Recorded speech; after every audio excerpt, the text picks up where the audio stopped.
For today's video, magluluto tayo ng fish bihon. So, ayan na nga, nagisa ako ng mga ingredient niya tulad ng onion, garlic, at saka ginger. So, ayan na nga siya. Gisa natin ng konti hanggang ito ay mag-brown. And then, ilagay na natin itong bones nung fish. Ayan. Igisa natin ng konti hanggang ito ay matuyuan ng konti. Tapos, lagyan natin ng cubes. Fish cubes, syempre. So, ayan na nga yung cubes. Ilagyan natin siya ng 2 pakete at saka betsin. Syempre, hindi nawawala yun. Ako na yung hindi nag-measure sa pagluluto.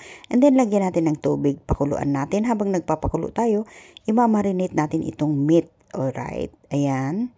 And then, marinate natin ng sesame oil at saka black pepper. So, ayan na nga siya. Haluin natin para mag-mix yung pepper at saka yung sesame oil at saka dumikit dun sa meat.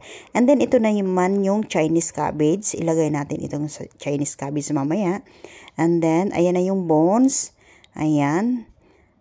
Okay, kunin natin yung tubig niya. Tapos, igisa ulit natin. Maggisa ulit tayo dito ng bawang. Ayan. Tapos, ilagay natin yung tubig ulit.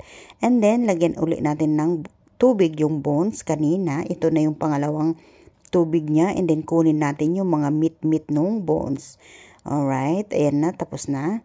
And then, ilagay natin ulit doon sa soup na nilagay natin kanina. Doon sa ayan. And then, ito naman yung yam, yung gabi.